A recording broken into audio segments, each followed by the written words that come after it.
Aqui está o servo de Deus. Para quem não sabe, é meu irmão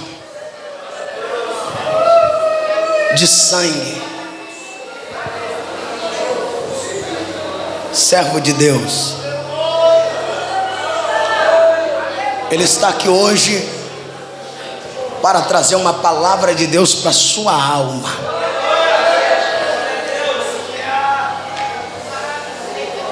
Quantos ainda têm sede de um pouco mais?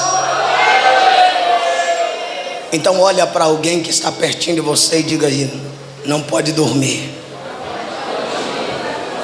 porque agora Deus tem uma palavra para a sua alma.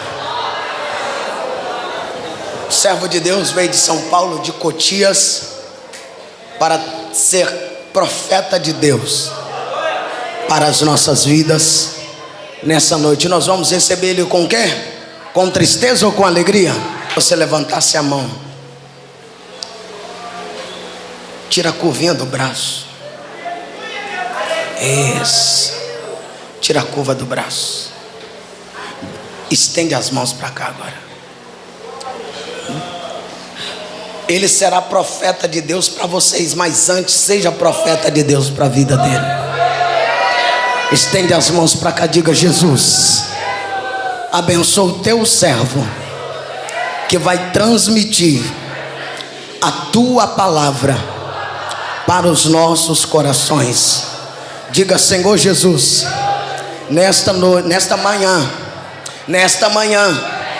fala conosco através do teu servo. Recebamos ele com palmas e glória.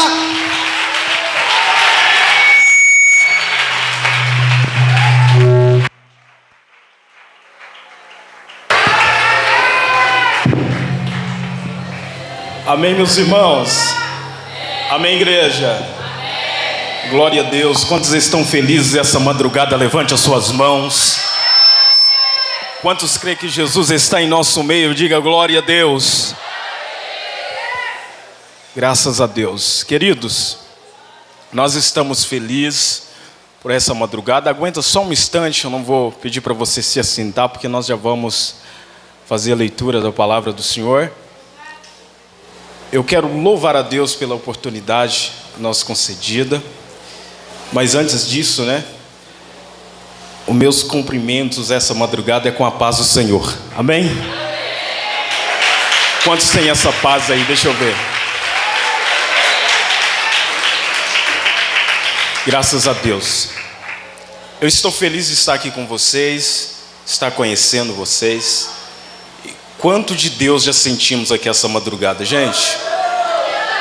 É impossível dormir numa vigília como essa. Desde o começo aqui, Deus está fazendo coisa extraordinária. Deus abençoe todos vocês que foram canal de Deus aqui hoje. Todos vocês que permitiram Deus usar vocês aqui hoje. Vocês foram bênção de Deus aqui hoje, derramaram sobre nós. E eu peço a sua paciência, não vá embora, Acredite, Deus tem algo ainda para o teu coração. Eu estou com meu irmão Ezequias, pastor Ezequias, e é uma honra estar aqui. Pastor Ezequias, sua esposa Daniela, é uma família que nós amamos, é meu irmão biológico, irmão em Cristo. Pastor Ezequias é uma das pessoas que mais se parece com Jesus que eu conheço. Então que Deus continue honrando esse servo de Deus com essa unção extraordinária. Amém? Queridos, quantos ainda tem Bíblia na mão? Deixa eu ver aí.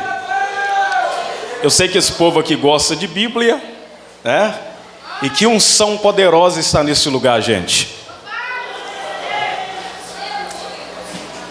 Eu quero que você localize na sua Bíblia Mateus capítulo de número 25.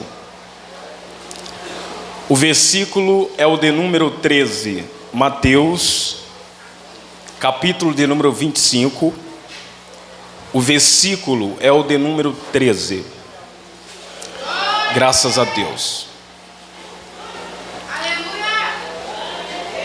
Você que não tem Bíblia, pode acompanhar aqui, tá bom?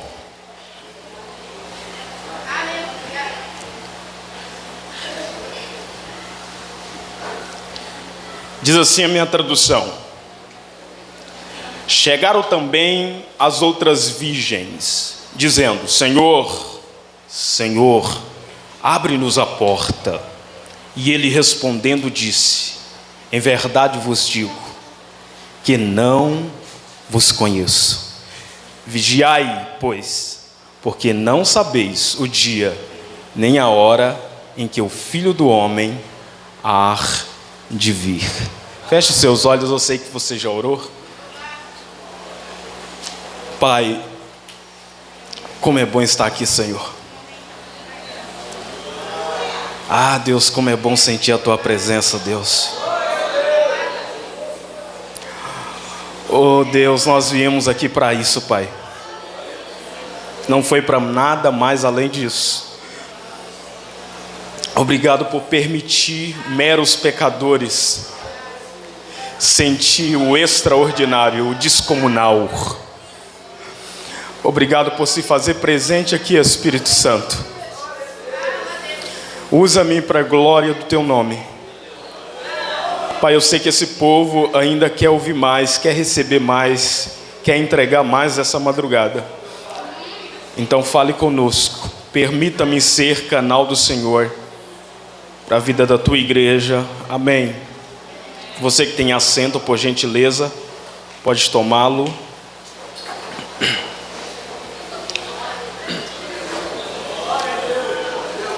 Pode exaltar Jesus.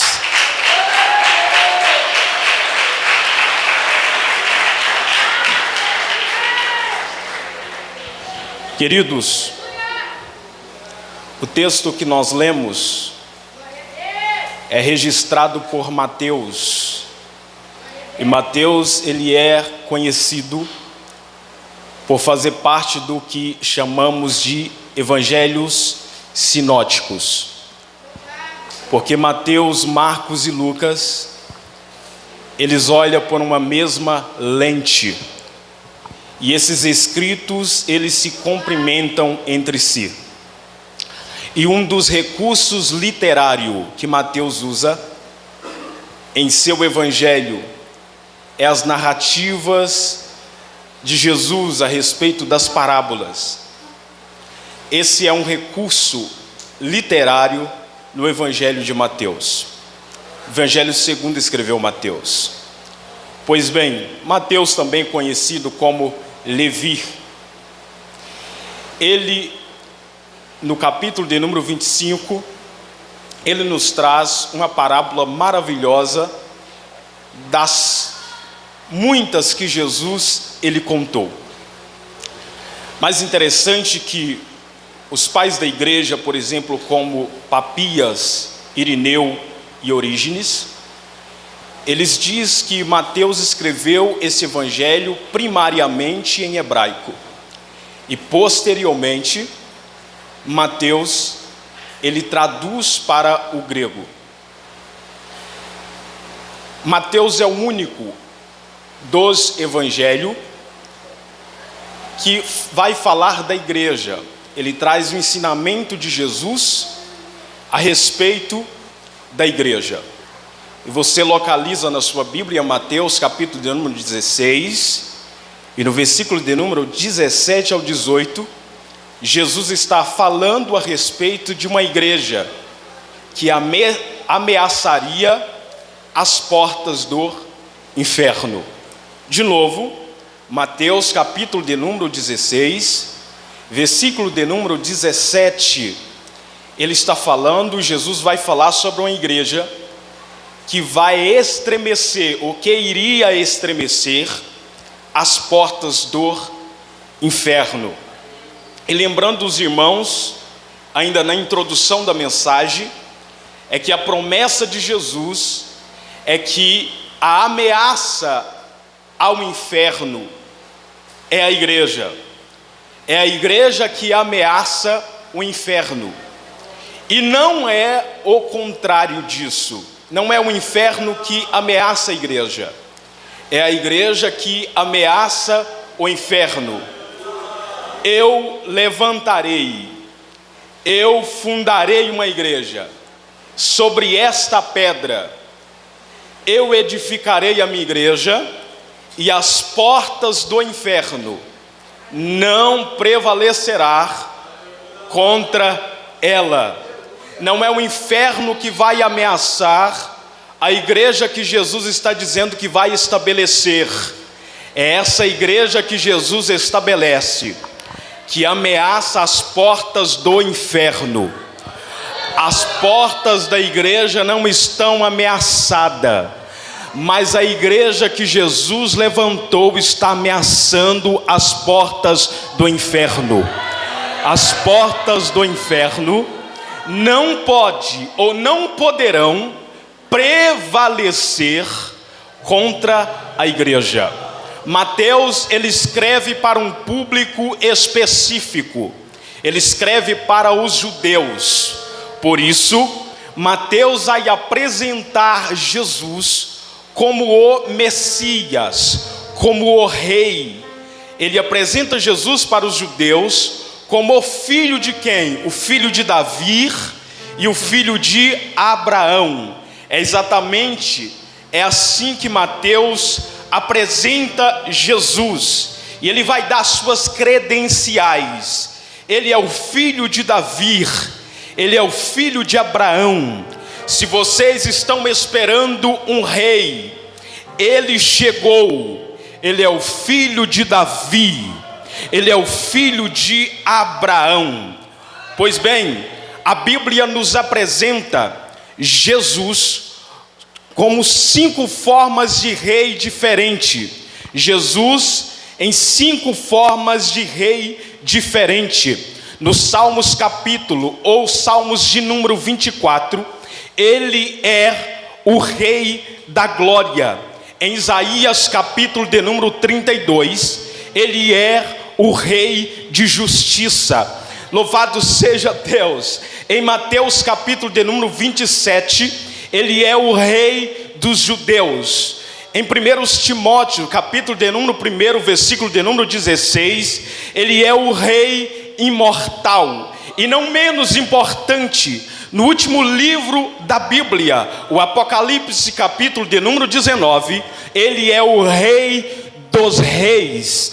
Ele é o rei dos reis. Eu só vim pregar para o grupo do Glória. Ele é o rei dos reis. Ele é o rei dos reis. Eu vim pregar para aqueles que são ainda o súdito do reino, os servos do reino. Ele é o rei dos reis, Senhor de senhores. Ele é o Todo-Poderoso.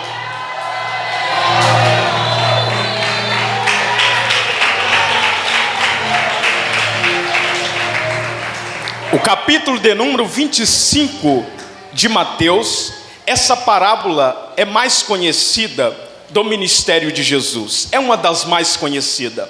E ela faz parte do segundo sermão conhecido de Jesus, chamado sermão profético. Você vai notar em Mateus capítulo de número 24 e Mateus capítulo de número 25, essa sequência de ensinos de Jesus, do sermão profético, sem interrupção, desde Mateus capítulo de número 24, versículo de número 6, Mateus capítulo de número 25 e versículo de número 46, você vai ver essa sequência do sermão profético de Jesus. Essa é a 10ª e última parábola que Mateus ele vai contar. E é interessante porque Mateus ele tem uma abordagem diferente dos demais. Mateus ele vai comparar o reino de Deus com algumas coisas. Ele faz algumas comparações que eu gostaria de dividir com você nesse primeiro momento. Por exemplo, em Mateus capítulo de número 13, versículo de número 24, ele diz que o reino dos céus é semelhante a um homem que semeia no seu campo.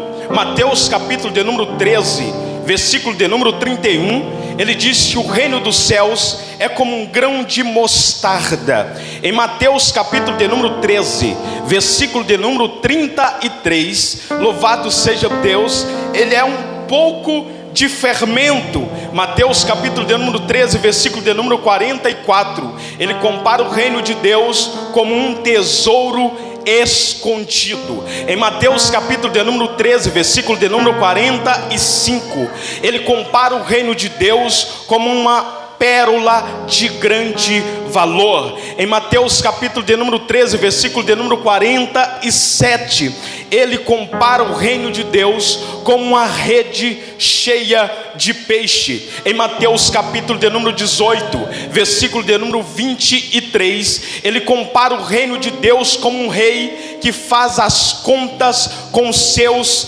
servos. Em Mateus capítulo de número 18, versículo de número 23, o dono da casa encontra os seus trabalhadores. Louvado seja o nome do Senhor. Algumas comparações que ele faz com o reino de Deus. Quantos estão ligados, digam aleluia.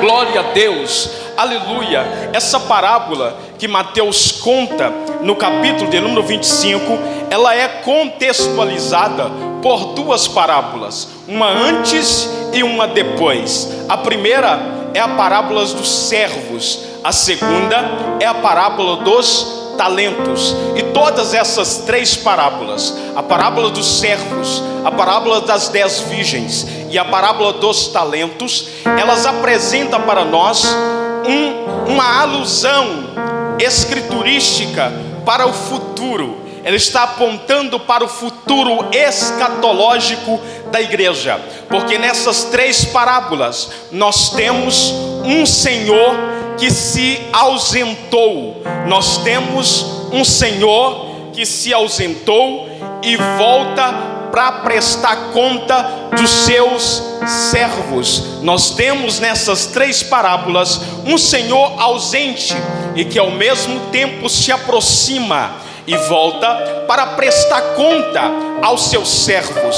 Glória a Deus. Na primeira parábola está enfatizado a nossa responsabilidade enquanto comunidade. Estou falando da parábola dos servos, que está inserida em Mateus ainda, no capítulo de número 24. Na segunda temos a nossa responsabilidade individual, que se trata da parábola das 10 virgens. Na terceira, somos alertados sobre a responsabilidade em relação aos assuntos do reino de Deus. Estou me referindo a parábolas dos talentos. Glória a Deus. Para compreender essa parábola das 10 virgens, que está inserida em Mateus capítulo de número 25, nós precisamos nos ater aos detalhes da cultura judaica, a cultura em que esse texto está inserido, para que entendamos, para que lancemos luz a esse texto. Nós precisamos nos ater, nos apropriar do contexto cultural. E o contexto cultural dessa parábola, capítulo de número 25 de Mateus, que está se tratando de um casamento, que está se tratando das bodas, que está se tratando do noivo e a madrinha da noiva. Nós temos aqui um assunto muito interessante, um assunto muito instigante para nós tratarmos essa madrugada. E eu gostaria que você redobrasse a sua atenção e, por gentileza, não deixe o vizinho que está do teu lado dormir. De vez em quando você dá um glória a Deus e acorda ele em nome de Jesus. Aleluia. Eu quero falar sobre três fases do casamento judaico. A primeira fase é conhecida como um acordo feito entre o noivo e entre o pai da noiva. Essa primeira fase é chamada de Shiddushim. Isso mesmo, Shiddushim. Você não precisa aprender essa palavra. Shiddushim. Essa é a primeira fase do casamento judaico. A primeira etapa é onde o rapaz vai pedir o pai da moça para tê-la para se apropriar dela, pedi-la em casamento. Então essa é a primeira fase. Eles acordaram. A segunda fase é a fase do noivado, é a fase da festa, é onde eles se reúnem para comemorar essa união. Ainda não é o casamento oficial, mas nessa segunda fase, nessa segunda etapa, não tinha ali a presença de autoridades religiosas, mas na lei já continha que depois dessa fase, dessa segunda fase que era o noivado, que é chamado de Kiddushim, essa segunda fase era chamado de Kiddushim. Nessa segunda fase já constava na lei que a noiva não poderia ser infiel ao noivo e vice-versa. Eles estavam ali formalizando uma união na fase chamada de Kiddushim. A terceira fase do casamento judaico é a fase do Nissuim. É isso mesmo, Nissuim é a terceira fase do casamento judaico. E no Nissuim eles se casavam, era o casamento propriamente dito. Mas não para por aí, porque tem um contrato a ser assinado chamado de Ketubá. E na Ketubá eles tinham uma cláusula que não poderia ter infidelidade. Não poderia ter o quê? Infidelidade. Mas eu quero que até aqui essa noite, na segunda fase, depois mais para frente eu irei comentar no fechamento da mensagem sobre essas etapas do casamento judaico. Mas só para que fique na sua memória, na segunda fase chamada de Kiddushim, essa expressão Kiddushim vem da expressão hebraica Kadosh. E Kadosh vem de uma outra expressão, Mikadosh, que significa: eu te quero santificada para mim. De novo, eu te quero santificada para mim. De novo, eu te quero santificada para mim. Eu sei que a palavra em hebraico é difícil, mas falei no português. Eu te quero santificada para mim. Repita isso para pelo menos 3 pessoas. Diga: ele diz, eu te quero santificada para mim. Aleluia, glória a Deus. Cadê? Quem é a prometida do noivo aqui? Levante a sua mão. Solte um grito só para ficar acordado essa madrugada. Ele te quer santificado, santificado, santificado, santificado, santificado. De novo, esse povo aqui é bom de Bíblia. Ele te quer santificado.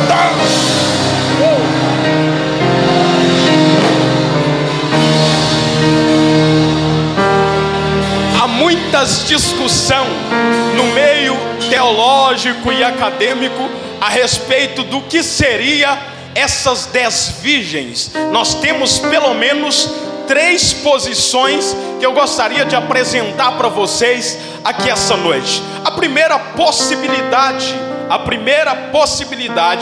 é que essas 10 virgens, ela representa a igreja. Essa é a primeira possibilidade. Essa linha de interpretação argumenta, por exemplo, no que Paulo escreve aos 2 Coríntios, capítulo de número 2, versículo de número 11, que Paulo vai dizer: louvado seja Deus,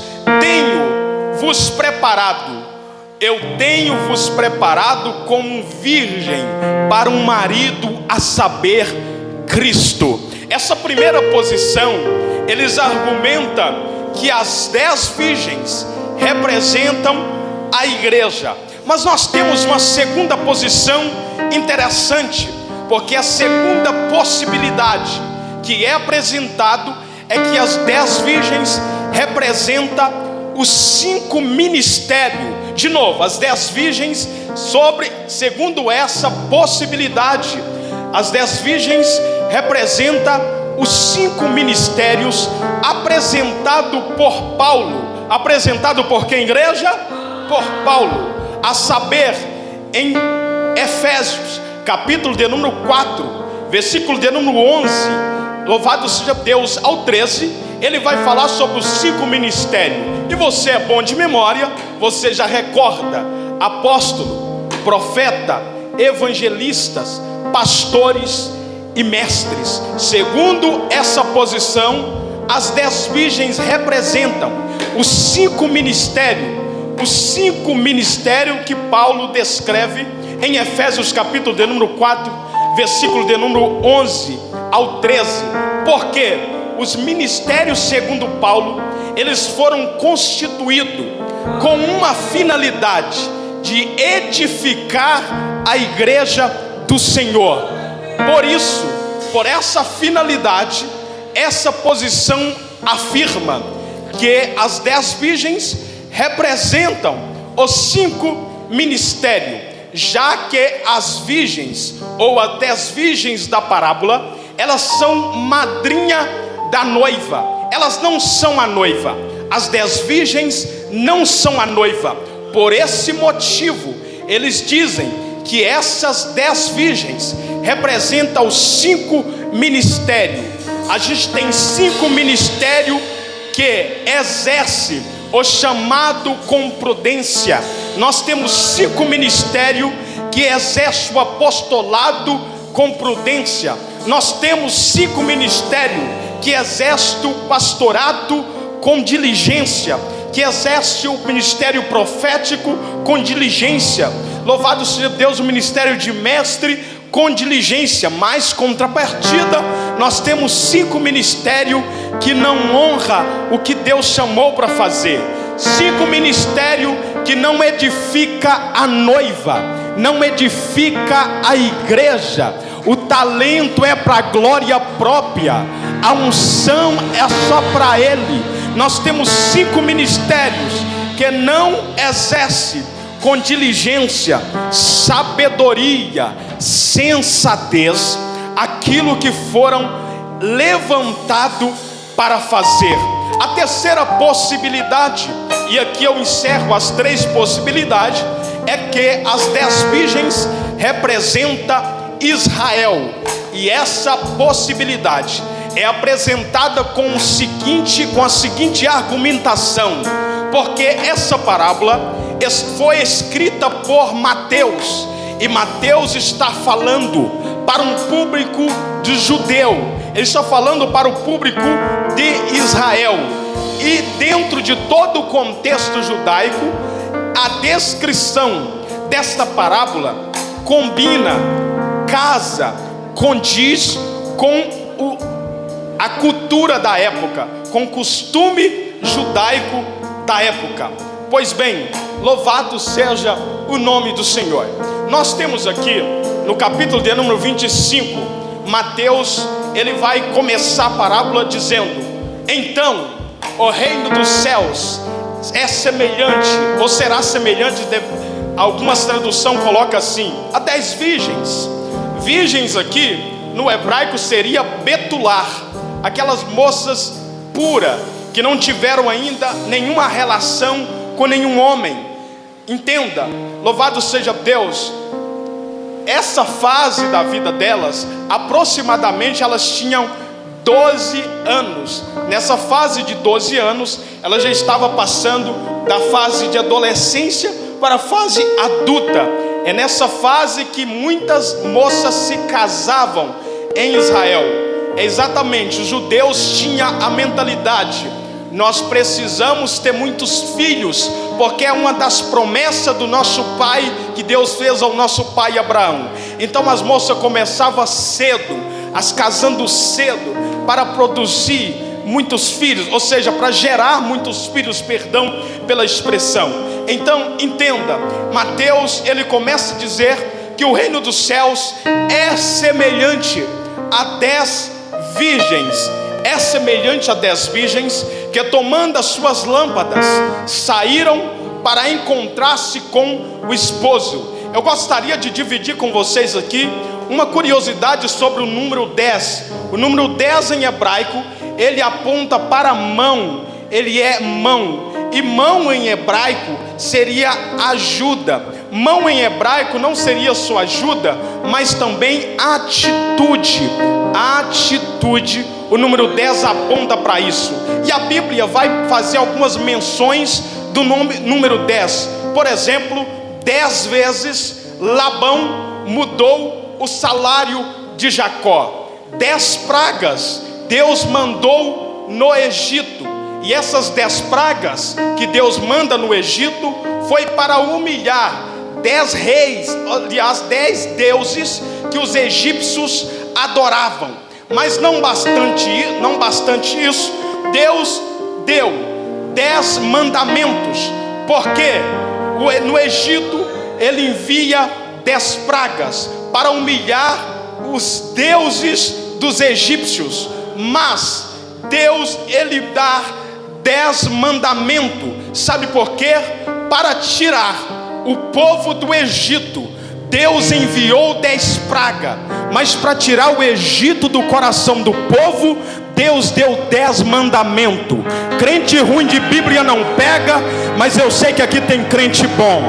Deus enviou 10 mandamentos, deu 10 mandamentos dizendo: tire o Egito do coração de vocês. Se lá vocês maltratavam pai e mãe, aqui não maltrata mais, tem que honrar. Se lá vocês mentiam e davam falso testemunho, aqui não dão mais. Se lá vocês cobiçavam, aqui não pode cobiçar mais. Se lá vocês roubavam, aqui vocês não podem roubar. Crente ruim de Bíblia, Jesus está falando para alguém aqui. É a palavra que tira o mundo do teu coração, é a pregação da palavra que te traz fé, é a pregação da palavra que edifica a igreja. Quem está sendo limpo pela palavra? Jesus olhou para os seus seguidores e ele diz para eles: vós já estáis limpos pela minha palavra. Fala para alguém para lembrar ele dessa notícia, por gentileza. Diga para ele: a palavra ainda limpa, a palavra ainda cura, a palavra ainda restaura, a palavra ainda levanta, a palavra ainda edifica, a palavra ainda aviva, a palavra ainda é pão, a palavra é água, a palavra é o maná, a palavra é mais que o cajado que Moisés usava, a palavra é mais que a vara de Arão que floresceu, a palavra é poderosa para abrir o mar, a palavra é poderosa para te levantar. Essa madrugada, levanta a tua mão lá no teto e exalta a palavra, venera a palavra essa madrugada.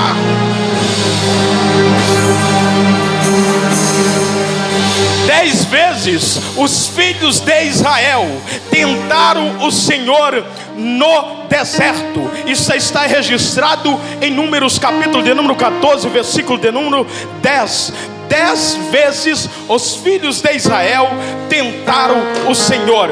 Louvado seja Deus. 10 anciões serviram como testemunha para Boaz. Isso está em Ruth, capítulo de número 4, versículo de número 2. Nós temos também Deus, ou Jesus, curando ou limpando 10 leprosos. Você não deu glória porque não foi com você. Nós temos a igreja de Esmirna sendo alertada de que passaria por uma provação de 10 dias. Jesus falou sobre 10 dracmas.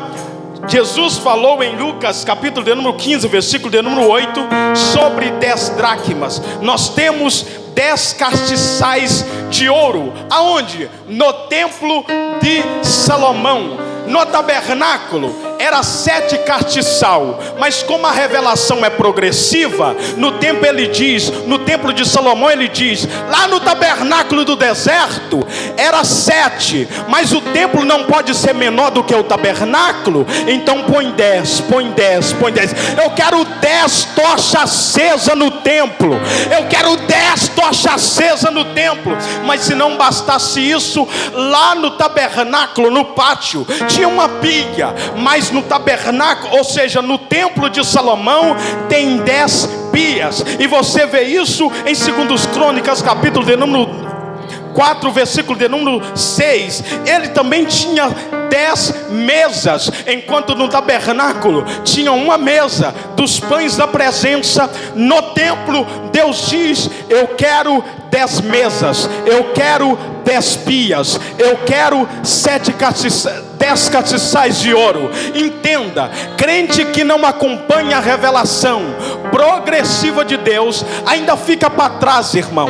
Tem gente que vem só falar de filosofia, de teologia, que não é pecado falar de teologia, porque você está pregando e você aprofunda, você fala de teologia. Mas entenda, quando vir para essa casa, traga a presença para cá. Quando subir no púlpito, traga a presença, traga a presença, traga a presença. Fala para a jovem que está do teu lado: tu é até bonitinha, mas sem a presença não dá. Aleluia. Fala para ele: tu até fala bem, mas sem a presença não dá. Tu até canta afinado, mas sem a presença não dá. Entenda, traz a presença. O culto começa em casa. O culto começa em casa. A tua casa é a tua primeira igreja. Aqui é o lugar que a gente vem derramar, derramar, derramar, derramar, derramar, derramar. Quem vem transborda essa madrugada, levanta a mão, me adore.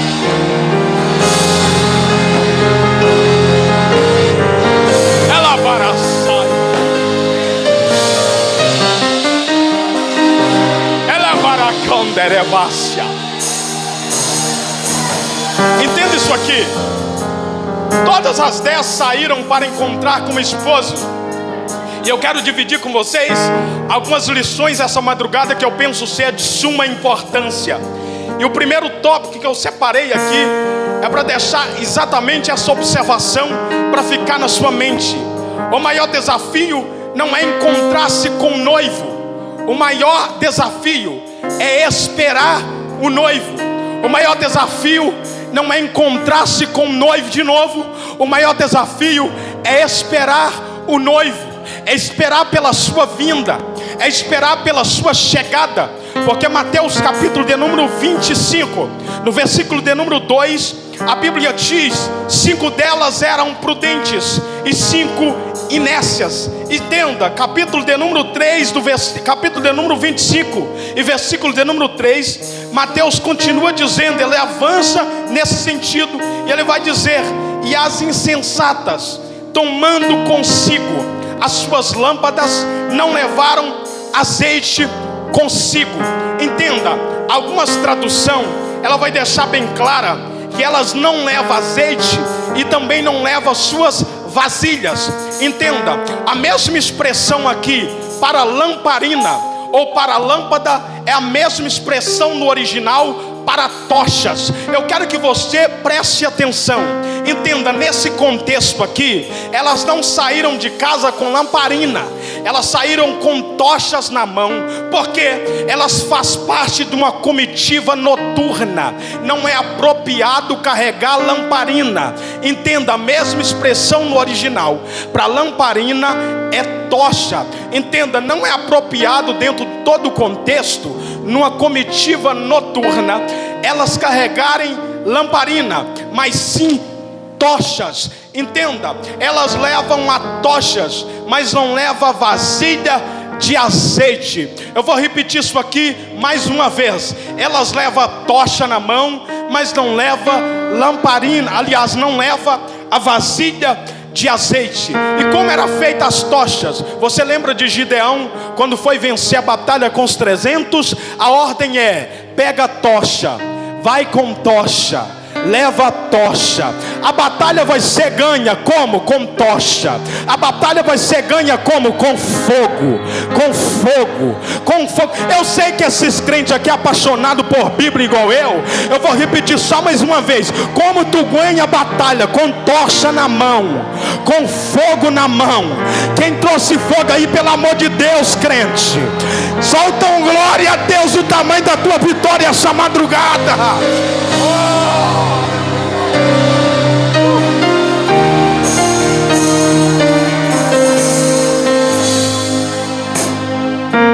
As virgens insensatas, elas não levam a sua vasilha de azeite, o seu recipiente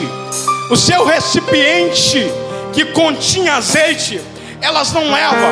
O texto não diz o porquê elas não levou, mas o texto classifica elas como insensata por não ter levado. De novo, o texto não está dizendo porque elas não levaram azeite, mas o texto está classificando elas como insensatas por não ter levado azeite. É virgem, é uma betular, ela é pura, ela não se prostituiu, ela não adulterou, ela não fornicou, ela não acessou nenhum site proibido na internet, mas ela é chamada de tola, ela é chamada de insensata tão somente pelo fato de não ter levado a vasilha de azeite. Olha para a pessoa, estou aplicando para você não deixar esse vizinho dormir. Me chamam de chato se quiser, mas é uma estratégia de pregador que prega em vigília. Olha para ele e diz: trouxe a vasilha de azeite ou deixou em casa? Trouxe a vasilha de azeite ou deixou em casa? Trouxe a vasilha de azeite ou deixou em casa? Deixa eu ver. É fácil conhecer quem tem vasilha, pastor Ezequias. É fácil conhecer quem tem vasilha. É fácil conhecer quem tem vasilha. Chegou uma viuvinha chorando para Eliseu, e a expressão lá em 2 Reis, capítulo de número 4, é que ela chegou dizendo: meu marido, teu servo morreu, e agora os credores querem levar os meus filhos. A primeira coisa que Eliseu perguntou: o que tu tem em casa? Ela diz: a tua serva não tem nada a não ser uma botijinha. Eu tenho uma botija de azeite. Uma botija de azeite. Ele diz: filha, não adianta ter uma botija de azeite e não ter vasilhas para conter o azeite, para multiplicar o azeite, para conter o azeite. Escute, pede seus vizinhos vasilhas vazias. Algumas traduções diz vaso, mas não importa, é um recipiente. Pede todos eles muitas vasilhas vazias. Entenda isso aqui, querido. Entenda isso aqui. Quando a mulher vai pedir as vasilhas vazias aos seus vizinhos, o milagre dela, o tamanho da bênção dela, o tamanho da unção que ela levaria para casa, estava condicionado à quantidade, à fé dela, a quantidade de vasilha que ela estava disposta a levar, a reunir. Entenda isso. Essas virgens loucas, insensatas, ela não levou a sua vasilha de azeite, mas levou a tocha na mão. E como funcionava a tocha? Ela era posta na ponta de um bastão.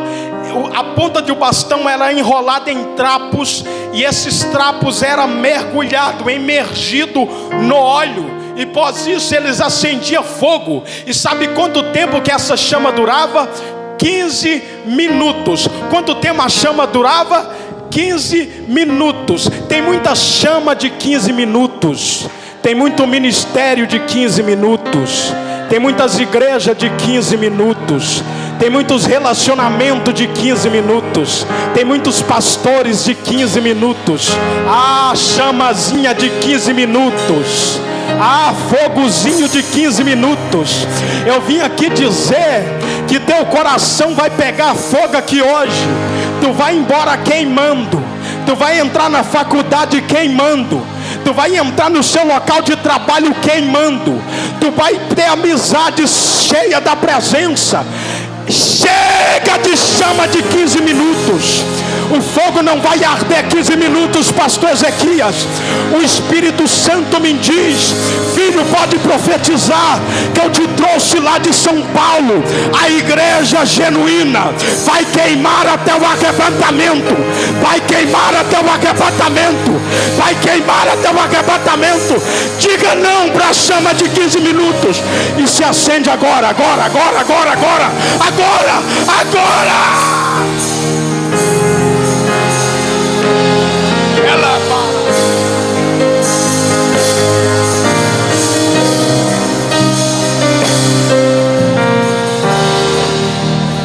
mexe no ombro da pessoa, faz amizade com ele. Diga: não aceite a chama de 15 minutos. Não aceite o fogo de 15 minutos. Não aceito uma santidade de 15 minutos. Não aceito uma unção de 15 minutos. Não aceito um namoro de 15 minutos. Não aceito um casamento de 15 minutos. Não aceito um relacionamento de 15 minutos. Deus tem mais. Deus tem mais. Deus tem mais. Tem mais. Tem mais. Tem mais. Ele tem mais. Tem alguém que entendeu que Ele tem mais. Tem alguém que entendeu que Ele tem mais.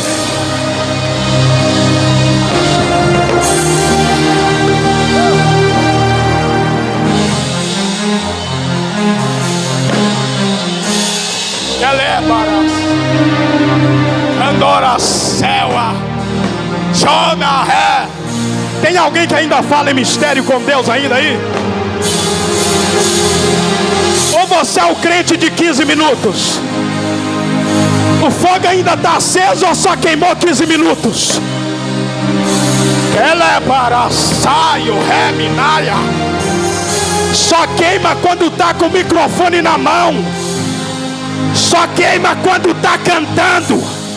Só queima quando está pregando. Mas Deus me trouxe aqui para dizer: chega!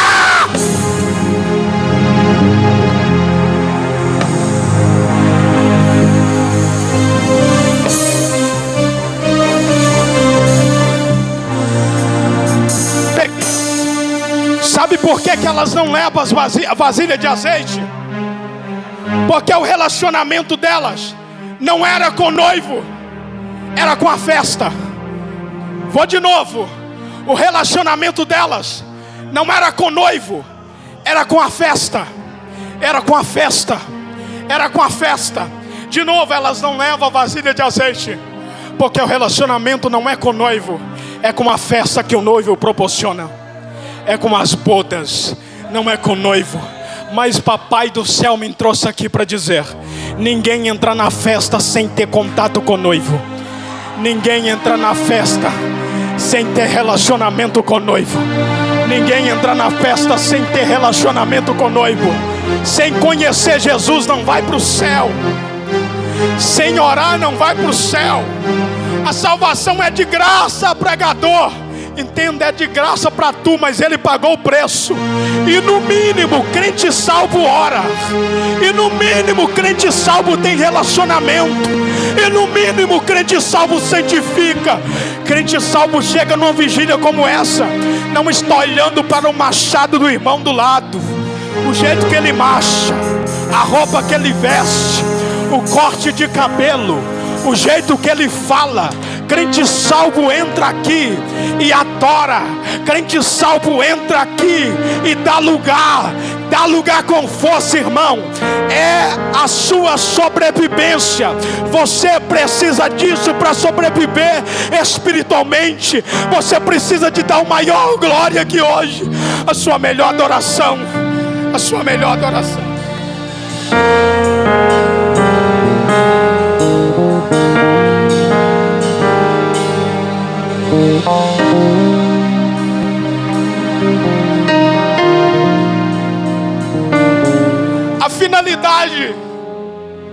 A finalidade das tochas era para honrar o noivo. Eu vou dizer algo muito importante aqui. A finalidade das tochas não era para mostrar o rosto das virgens. A finalidade das tochas era para honrar a chegada do noivo. Era para clarear o caminho para o noivo passar. Sabe por quê? Porque crente que tem tocha na mão, a glória é para o noivo. A honra do ministério é para o noivo. A honra, os aplausos é para o noivo. Eu vou queimar para o noivo. Eu vou acender para o noivo. Eu vou glorificar o noivo. Eu vou amar o noivo. Eu não largo o noivo. Eu não solto o meu noivo. Eu não solto.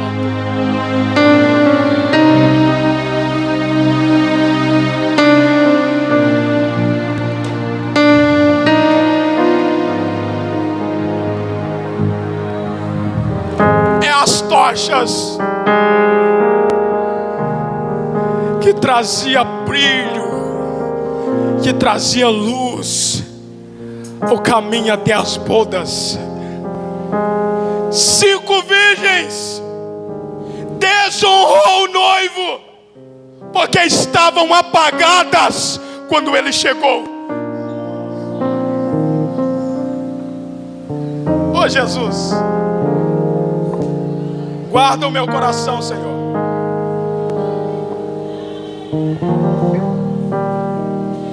Quem vai ser digno de entrar nas bodas? São aqueles que mantiverem o seu azeite. Quem vai ser digno de entrar nas bodas? São aqueles que, quando o noivo chegar, eles irão dizer: Senhor, eu preservei o meu azeite, eu não o vendi, Senhor, eu não fiz desperdício dele, eu não perdi tempo no culto falando mal dos outros, eu aproveitei o tempo para te adorar, Senhor. Aqui está minha vasilha de azeite. Tem crente, pastor Ezequias, se Jesus não voltar hoje, ele desvia amanhã. Eles não vão conseguir queimar até Jesus voltar. Mas eu estou aqui diante de uma geração que vai queimar até que ele volte.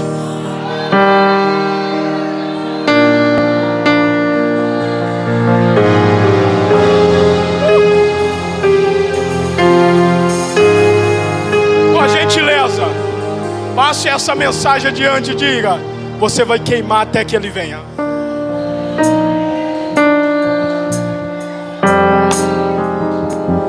Sabe o que é que me preocupa nessa geração? É que na geração das 10 virgens, o noivo tardou. Na nossa geração, ele vem já. A crente, você pega isso aqui em nome de Jesus, que eu vou voltar para São Paulo, e eu preciso que você leve isso para casa. Na geração das 10 virgens, o noivo tardou. Na nossa geração, ele vem já. Ele vem já. Ele já vem. Ah, irmão. Ele vem já. Ele vem já. Eu vou continuar. Ele vem já. Oh, geração de crentes loucos, que num tempo que o noivo vem já, eles estão sem azeite, eles estão apagados na igreja. Gente, é impossível numa vigília como essa tu não sentir Deus. Pelo amor de Jesus. Eu gostaria de dividir o que eu estou sentindo com algumas pessoas, mas infelizmente, pastor Ezequias, eu não posso. Não dá para dividir meu azeite. Para de dividir seu azeite por aí. Ah, Jesus.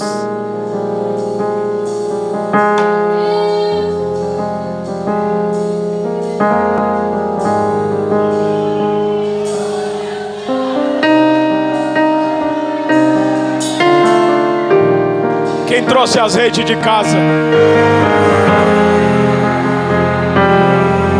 Se você veio buscar azeite aqui, tu veio no endereço errado. Quem vem buscar azeite é as loucas, a sábia atrás de casa. Para de deixar azeite em casa e pesar o culto. Para imediatamente de deixar vasilha em casa e pesar o culto. Traga de casa, traga de casa, traga de casa.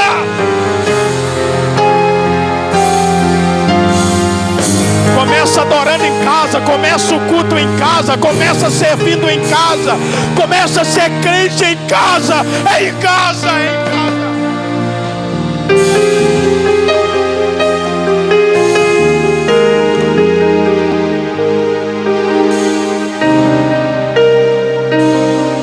Como iremos encerrar a nossa carreira?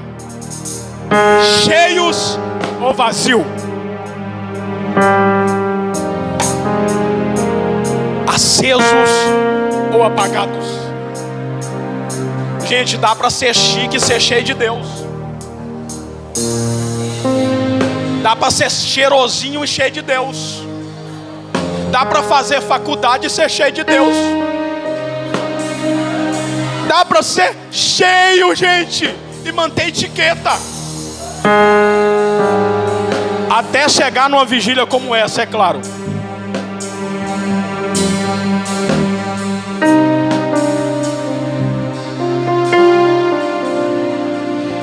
Se o noivo vier hoje, sabe como a Bíblia trata as coisas referentes ao futuro, a escatologia? Já e ainda não. Como assim? Tem coisas que já se cumpriram e tem coisas que ainda não. Se ele vier hoje, como ele vai te encontrar? Aceso ou apagado? Se ele vier hoje, vai ter azeite em sua vasilha?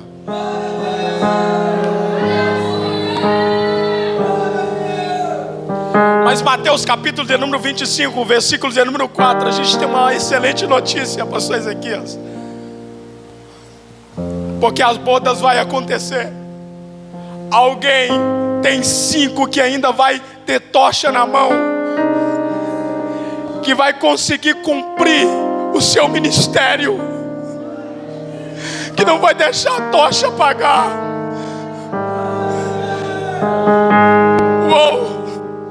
Tem 5 no versículo de número 4 do capítulo 25. O texto diz: mas as sábias pegaram as suas vasilhas de azeite juntamente com as suas lâmpadas. Oh, gente, elas não deixaram a vasilha para trás para encontrar-se com o noivo. O protagonista aqui na história é o noivo.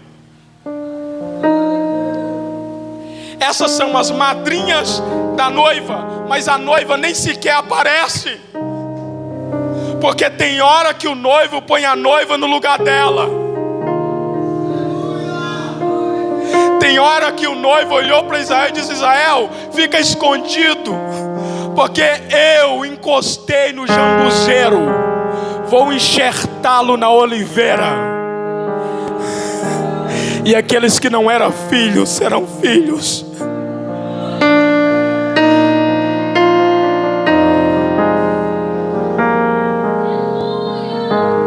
A noiva não aparece na parábola, mas apesar dos pontos que eu trouxe aqui, que pode representar as virgens, o que eu estou extraindo aqui é lições que aprendemos com elas. É simplesmente lições preciosíssimas. Ainda existem, pastor Ezequiel, existe uma geração que carrega azeite. Eu vou falar, parece que a geração não está aqui, mas de novo, ainda existe uma geração que carrega azeite. Ainda tem alguém que é luz do mundo.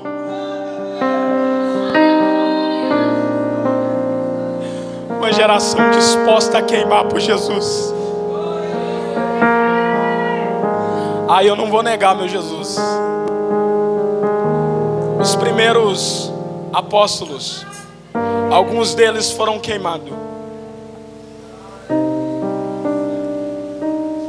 O apóstolo Pedro, no final da sua carreira, ele ia fugir de uma perseguição. Mas aquele dia era a última vez que Pedro fugia de uma perseguição. Fugiu de uma perseguição. Quando ele chegou nos muros da cidade, ele viu uma visão de Jesus crucificado na cruz. E Jesus tinha dito para ele no Evangelho segundo escreveu João, que quando ele ficasse velho, as pessoas iriam levar ele para onde ele não queria ir. Ia colocar nele uma roupa que ele não queria vestir. E o Evangelho segundo João, no último capítulo, ele diz que Jesus estava falando da morte com que Pedro iria morrer. Pedro entendeu que Jesus não queria que ele fugisse mais, e ele voltou para ser crucificado. Quando foram crucificar Pedro, como crucificou Jesus, ele olhou e disse: não me crucifique como meu Cristo foi crucificado. Eu não sou digno de ser crucificado como ele foi. Se querem me crucificar, considere um pedido. Qual pedido você quer fazer? Me crucifique de cabeça para baixo. Crucificaram Pedro de cabeça para baixo. Segundo a história dos mártires, num caldeirão de azeite fervendo, Pedro foi crucificado para baixo, mas não negou Jesus. Ele entrou nas bodas com tocha.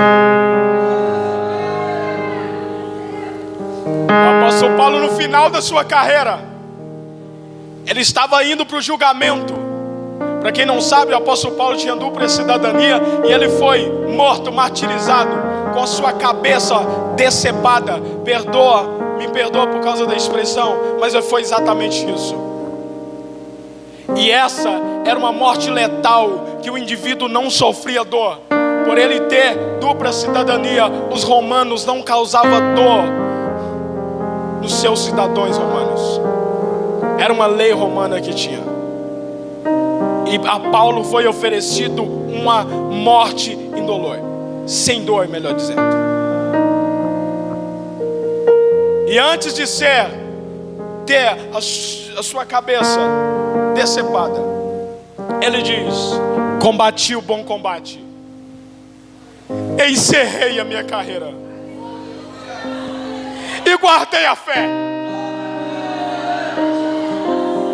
Que bom combate é esse, Paulo? Tu apanhou, é um bom combate para mim. Que bom combate é esse, Paulo? Tu foi envergonhado, amarrado, preso, é um bom combate para mim. Que bom combate é esse, Paulo? Tu não teve liberdade porque viveu boa parte preso. E ele diz: a palavra nunca esteve presa, é um bom combate para mim. Que bom combate é esse, Paulo? Tu orou a Deus 3 vezes para ele arrancar teu espinho na carne. Ele diz: é um bom combate para mim.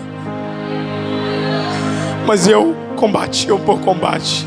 Pastor Ezequias, encerrei a minha carreira e guardei a fé. Agora o que me resta, irmão, é a coroa da vida eterna. Ah, querido, queima até o final da sua vida. Sonha, mas sonha queimando. Prega, mas prega queimando. Cante, mas cante queimando. Anuncia, mas anuncia queimando.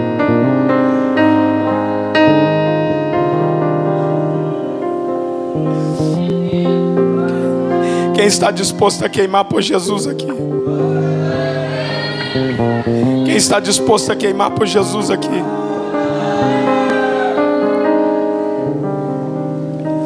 Entenda isso.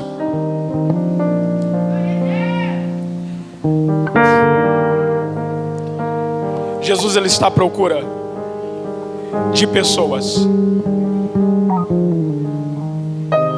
que passe o que passar, o desafio que passarem, continue queimando. Mas o que nós temos em Mateus capítulo de número 25, hoje eu estou caminhando para o final. Eu peço a vocês que aguardem alguns instantes. É uma geração que está queimando por Jesus, que estão disposta a queimar até que Ele venha. Orígenes, por exemplo, que foi um pai da igreja, ele disse que o óleo representa as boas obras. Agostinho acreditava que as lâmpadas é o coração do homem queimando em uma constância de glória interior, manifestada por meio das obras. E o óleo, Agostinho trata como a caridade. Nós temos Epifânio, que para ele o óleo representava a fé genuína. Nós temos Glódio, que acreditava que o símbolo, que o óleo simbolizava o Espírito Santo. Bom, nós temos várias definições para isso na Bíblia, mas nós temos tratado por Paulo 3 declínio espiritual do sono. Quantos declínio? 3 declínio espiritual. Ele tem 3 declínio espiritual. Ele diz: tem muito entre vós que estão doentes. Tem muito entre vós que estão fracos. E muitos que estão dormindo. Doente, fraco e dormindo. Repito, doente, fraco e dormindo. Percebeu que dormindo é o último estágio? Ele começa doente, ele começa fraco e depois termina dormindo. Começa doente, fraco e dormindo. Como está o seu estado espiritual? Você está doente? Você está fraco? Ou você está dormindo? Sono na Bíblia algumas vezes trata como morte. Sono na Bíblia, algumas vezes a Bíblia trata sono como morte. Lázaro, quando Jesus foi ressuscitá-lo, ele diz: eu vou acordá-lo do sono. A filha de Jairo, quando ele foi ressuscitá-la, ele diz: ela não está dormindo. Aliás, ela não está morta, ela está dormindo. Ela não está morta, ela está. Ela não está morta, ela está. Então isso é uma observação para nós aqui essa noite. A filha de Jairo, segundo Jesus, ela não tinha morrido, mas já tinha constatado que ela estava morta. Jesus trata a morte como um sono. E esse sono espiritual já pegou muitas pessoas. Mas eu quero acreditar que nessa madrugada não vê ninguém doente, não vê ninguém fraco e não tem ninguém dormindo. Fala isso. Não vê ninguém doente, não vê ninguém fraco e não tem ninguém dormindo essa madrugada. Quantos acreditam nisso? Quantos acreditam nisso? Dê glória a Deus.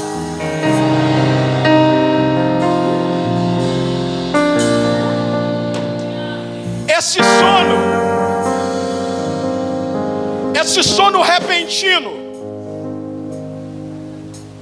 essa cochilada, no grego é chamado de nostalzo. É aquele sono sorrateiro, aquele sono que te pega rapidamente. Como você já deu algumas cochiladinhas, que eu sei, algumas aqui. Nostalzo, esse sono sorrateiro, repentino, mas é essa cochilada. Só que tem um sono perigoso, que é o cateudo. Cateudo é um sono contínuo. É um sono que não tem pausa. É um sono contínuo.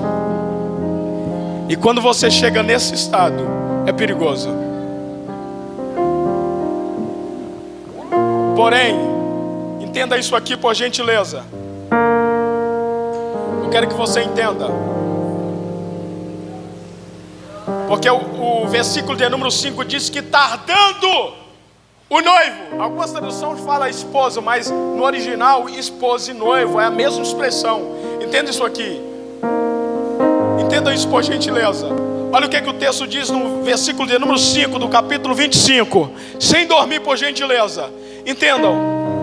Olha o que a Bíblia diz. E tardando o noivo,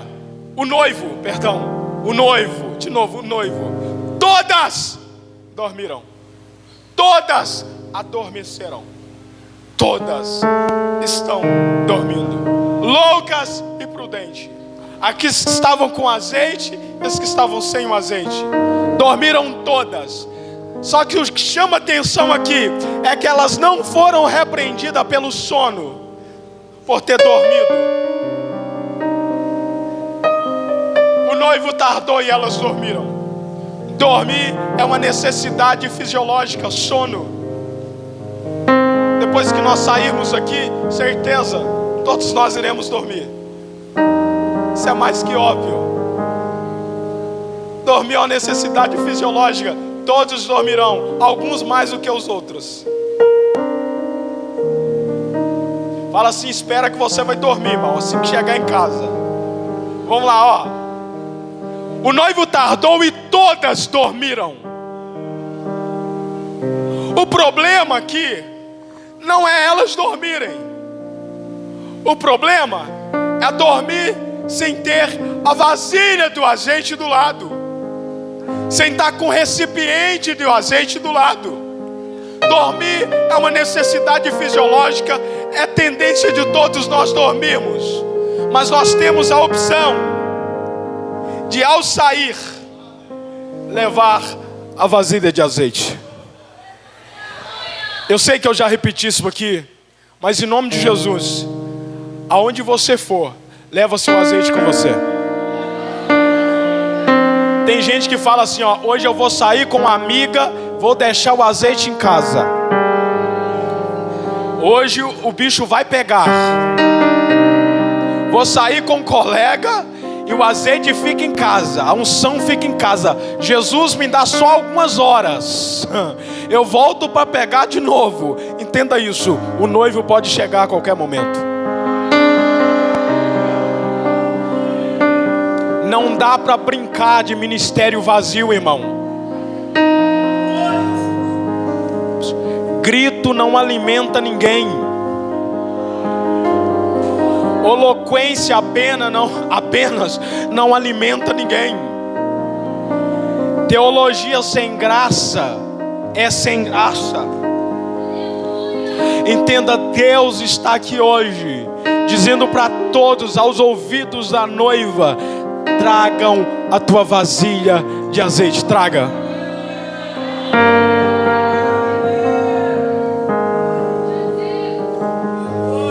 No final das contas, o que vai separar loucas de prudentes é o volume do azeite, é o quanto azeite elas têm.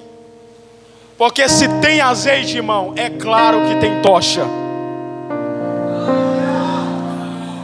Pastor Ezequias, entenda isso, igreja, ouça isso, eu estou caminhando para o final. Há uma necessidade urgente de um grito para acordar essa geração que dorme.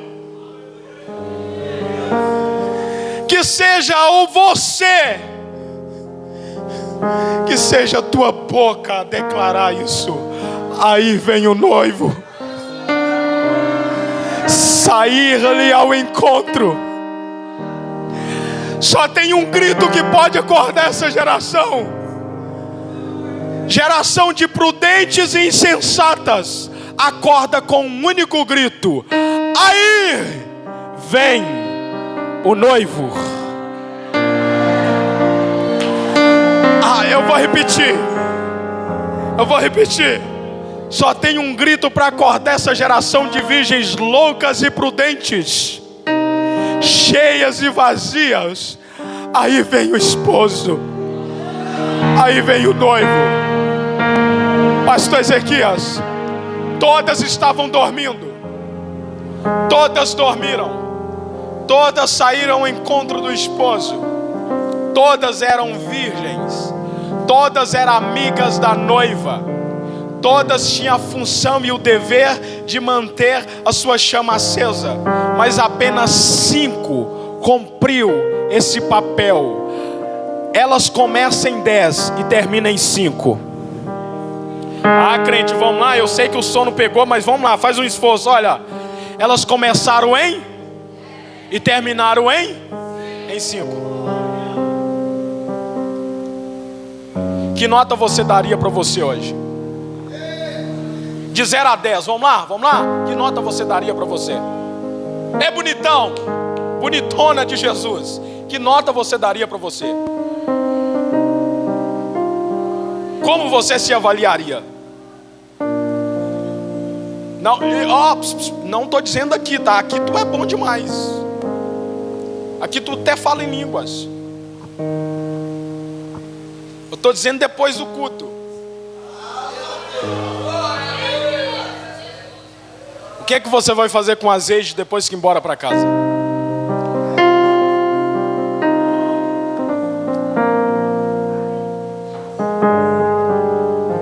Entenda isso aqui. Elas começaram em 10 e terminaram em 5. O noivo, escute isso, para o noivo foi uma decepção.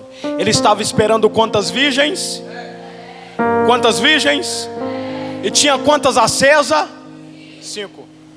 Faltou virgens. Cadê as amigas da noiva? Tá vendo com quem tu faz amizade?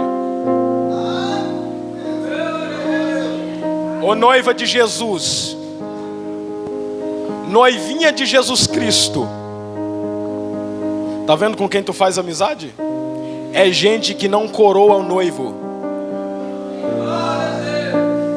É gente que não está acesa. Entenda isso aqui. Imagina um noivo esperando 10 tochas e só encontra 5.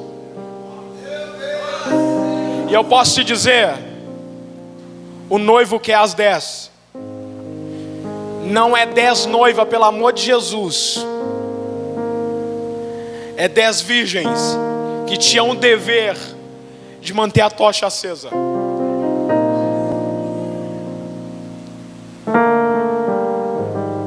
O que diferencia você do outro é o azeite. Nada mais. É o azeite. Porque se você for olhar, todos aqui foram alcançados pelo sacrifício na cruz. Todos. Mas o que diferencia é o que tem na vasilha. As loucas desesperadas, e eu já vou caminhar para o final, prometo. Elas desesperadas disseram umas prudentes: dai-nos do vosso azeite. Gente, quando elas ouviram um grito, a Bíblia diz que elas prepararam as suas lâmpadas.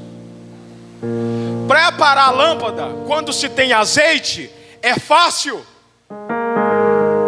Porque o mais difícil não é a tocha, o mais difícil é carregar.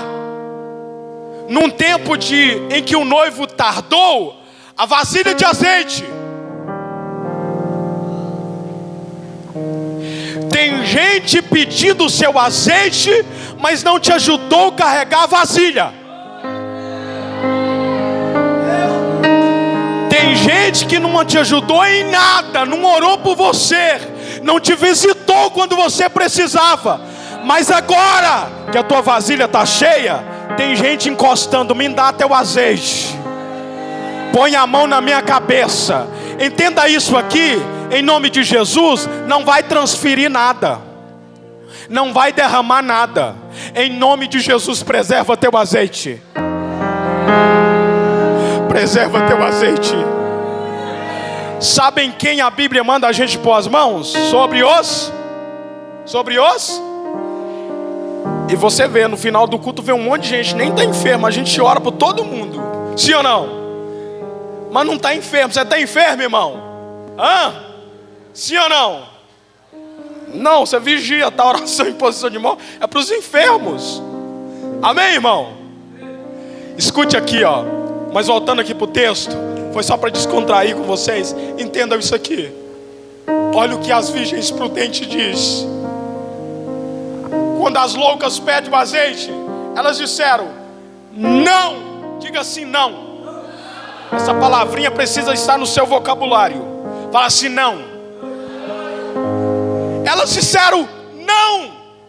Porque se nós repartirmos, dividirmos o azeite com vocês, vai faltar para nós e para vós. Não vai ser suficiente. Vocês desonraram o noivo. Era para sermos 10 queimando. Vocês desonraram o noivo. Era para ser 10 acesa.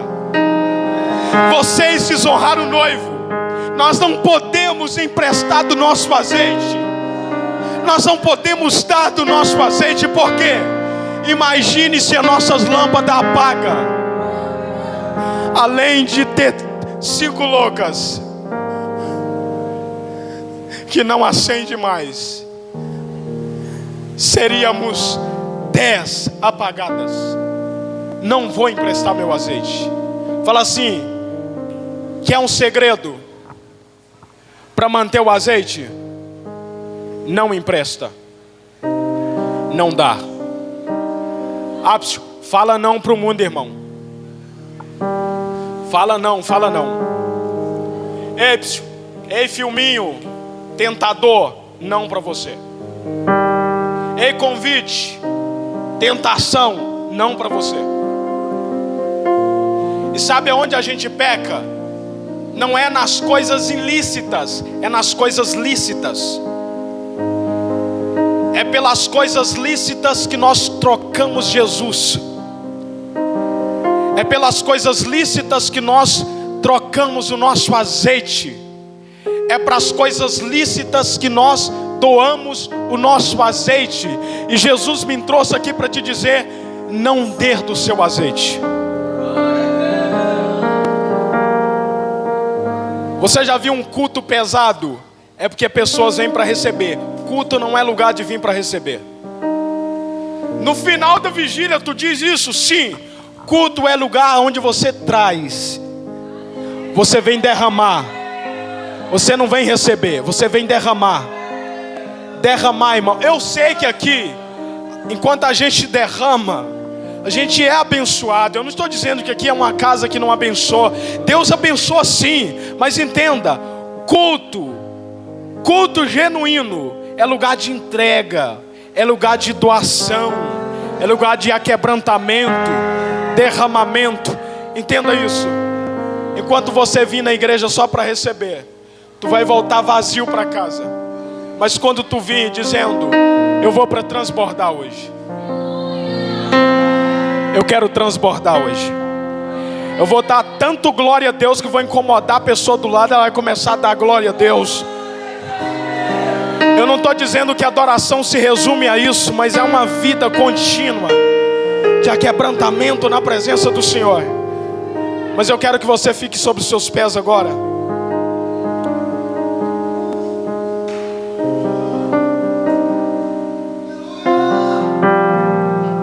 Dai-nos o vosso azeite. A resposta é não.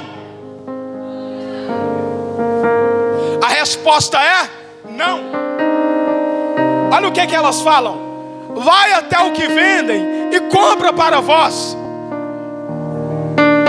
Porém não dá mais tempo de comprar azeite.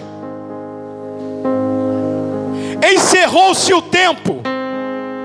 Não dá mais tempo de ir ao mercado, ao mercador comprar azeite.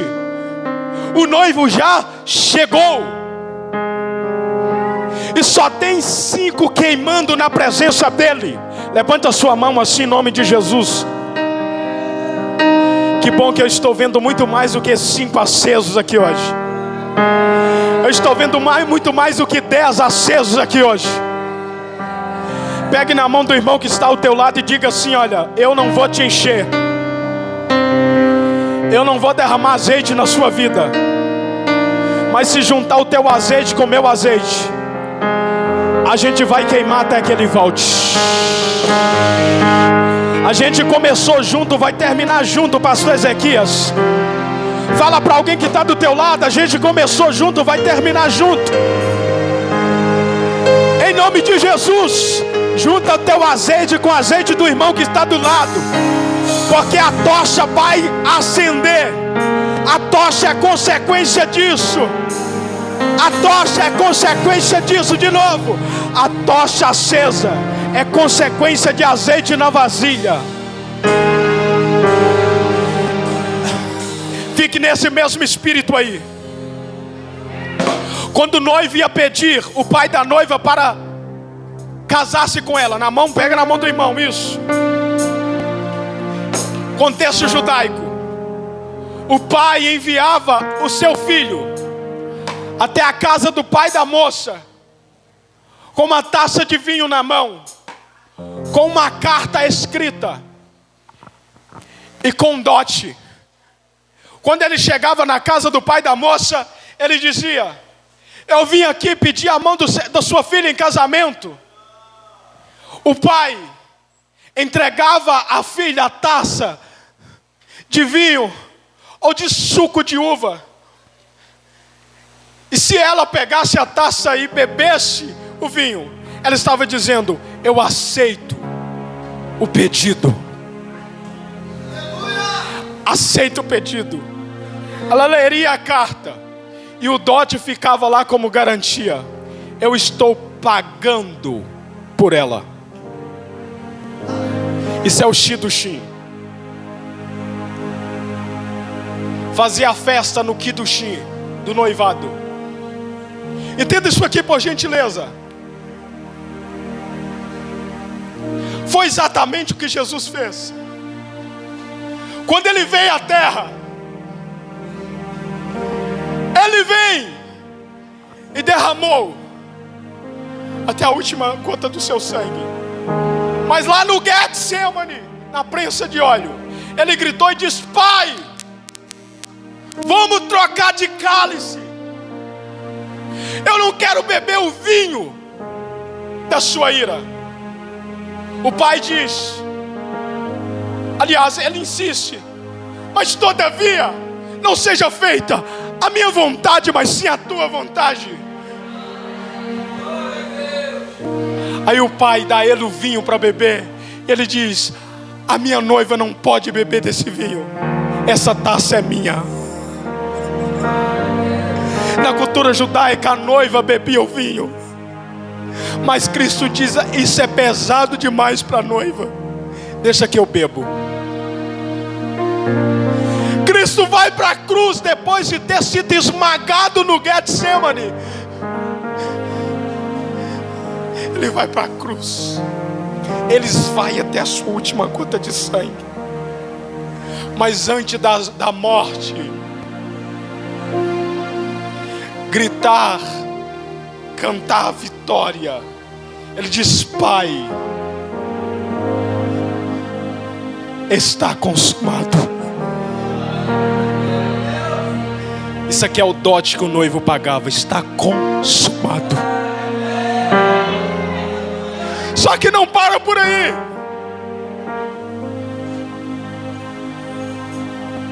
A mesma cruz que feriu o seu calcanhar, na cruz a serpente fere o seu calcanhar. Mas é na cruz que ele esmaga a cabeça da serpente. Eu estou fazendo isso pela noiva. Só que ele entregou o Espírito, ele rendeu o Espírito. E parece que a moça que foi pedida em casamento e teve o dote em suas mãos, a dívida paga, ele pagou por ela, está viúva. A morte está cantando vitória. Aí Paulo grita: aonde está a morte, a tua vitória? Onde está, inferno, o teu aguilhão, que não pôde segurar o noivo? Foram fazer o exame no corpo de Cristo, porque o salário do pecado é a morte. Todos desde Adão, todos morreram porque pecaram. Mas quando for examinar Cristo, não achou nele pecado algum. E a morte diz: ele não me deve, porque não pecou. Os aguilhões do inferno não pôde o deter. E a Bíblia diz que no terceiro dia ele ressuscitou. Só que o pai do noivo dizia para ele, quando ele pagava o dote: filho, vai preparar lugar, prepara a casa, moradia. Mas não fale, pastor Ezequias, para ninguém, para nenhum dos seus amigos, quando você retorna para buscar a noiva, trazê-la para as bodas. Essa é a cultura judaica. O pai do noivo dizia: não fala a data nem um dia que você irá buscá-la. Jesus diz: daquele dia e hora ninguém sabe, nem o filho do homem, somente o pai sabe. Mas Jesus, sabendo que estava deixando a noiva, em João capítulo de número 14, ele olha para a noiva, para a igreja, para os seus discípulos e diz: não se turbe o vosso coração, noiva minha. Credes em Deus, também credes em mim. Na casa do meu pai há muitas moradas.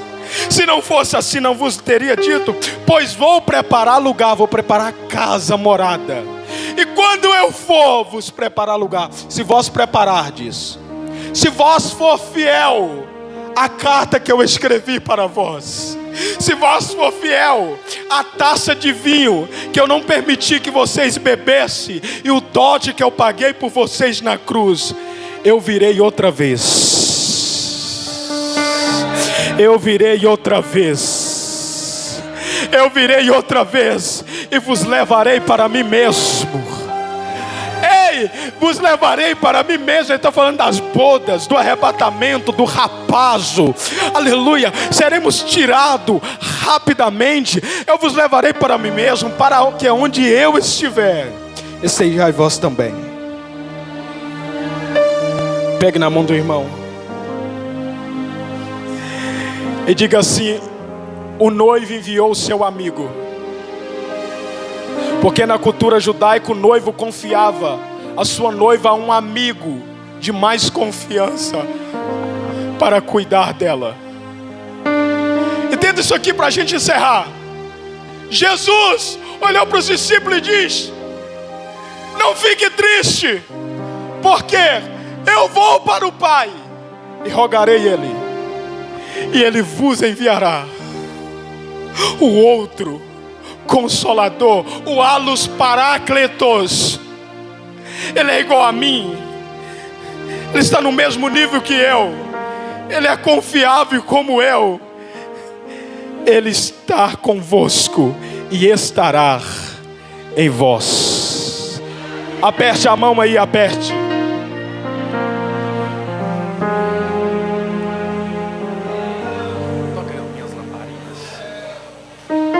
Fecha os teus olhos aí agora.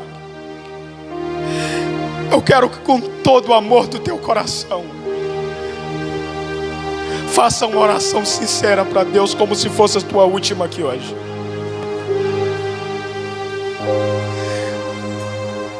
Fecha os teus olhos. Eu sei que nós já pulamos aqui. Gente, já foi lindo tudo que aconteceu aqui. Esse momento, se você pular, vai ser bênção. Se você falar em mistério, maravilha. Mas eu quero que você faça uma oração muito sincera aí no teu coração agora. Essa oração é individual tua, porque o azeite é teu. O azeite não dá para compartilhar. Feche os teus olhos, por gentileza. Pai, em nome de Jesus, parece que estamos vivendo o tardado noivo, Senhor. E há muitas pessoas que já se apagaram, Senhor. Muitos ministros que pararam. Muitos pastores que desanimaram. Oh Deus, é a tua noiva. A cédula que era contra nós, Jesus já cravou na cruz, Pai. Deus, eu lhe faço um pedido agora. Eu sei que o Senhor já derramou muito aqui hoje, mas começa, Senhor, de dentro para fora, a transbordar essa pessoa de fé, de alegria, de força, de ânimo, de entendimento. Começa a queimá-la de dentro para fora agora. Toque nos meus irmãos, Senhor. Calamau ere a sochora maraba. Delai choa. Debre alface a choa. Isso. Começa a sentir Deus te tocando aí agora.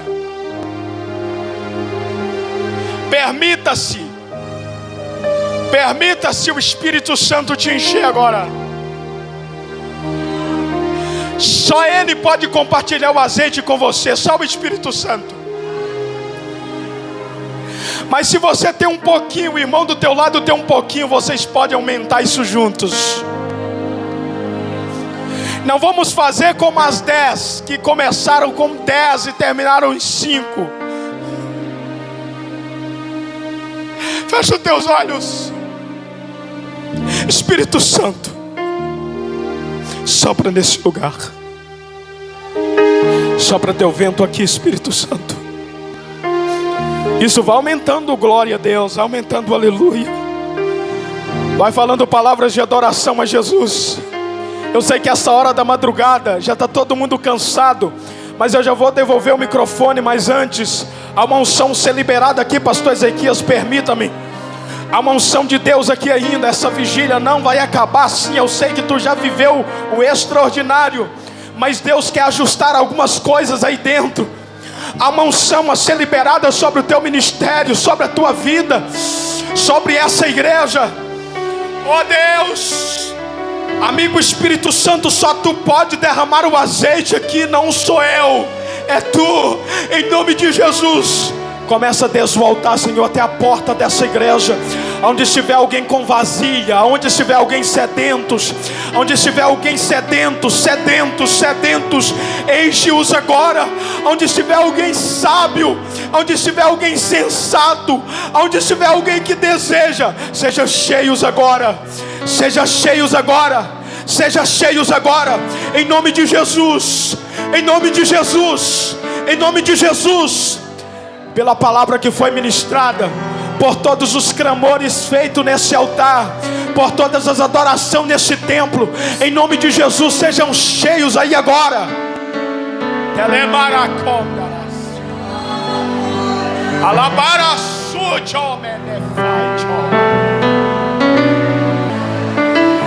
Essa é a geração da porta aberta. Essa é a geração que passará pela porta das bodas. Mas tem que levar azeite. Tem que levar azeite até o final. Tem que queimar até o final. Tem que estar aceso até o final. Em nome de Jesus.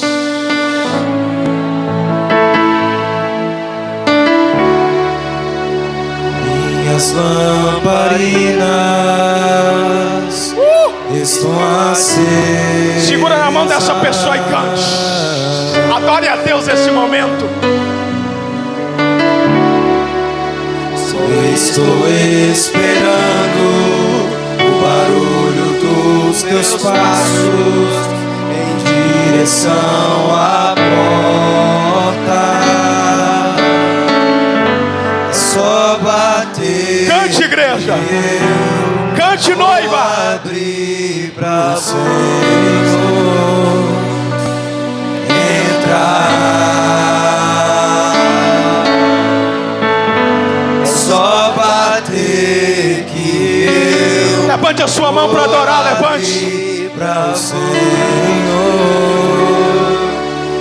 entrar. Solte a mão dessa pessoa, levante as suas mãos e adore Ele, vai.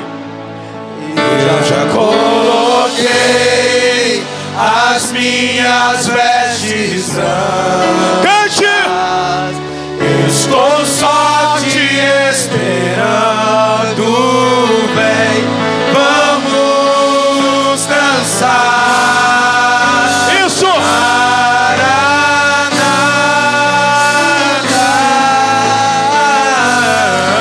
Ela para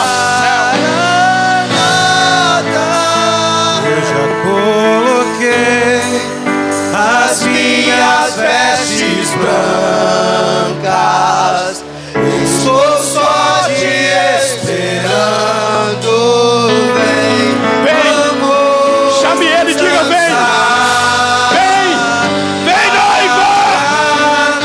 Maranata! Quem pode dizer Maranata?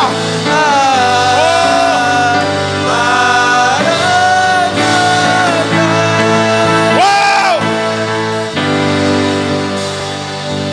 Os olhos eu não imaginava que era lindo assim. Diga! Declare isso pra Ele. Fecha teus olhos. Abre o teu coração. Esperado, eu abro a minha casa. Pode morar aqui. Mora aqui, Jesus. Pode morar. Mora aqui, Jesus. Mora aqui, Jesus. Nos olhos. Vai. Não cesse de adorar a Ele. Que era lindo assim. Que era lindo assim. Meu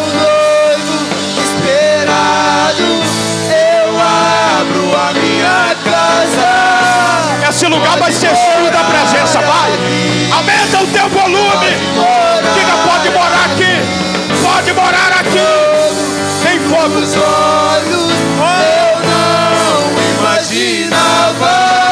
Aumente isso. Era lindo Aumente assim. isso. Ura para a céu. Chama. Meu noivo esperado. Quem está esperando ele? Quem está esperando? Quem está Pode esperando? morar aqui. Pode morar aqui.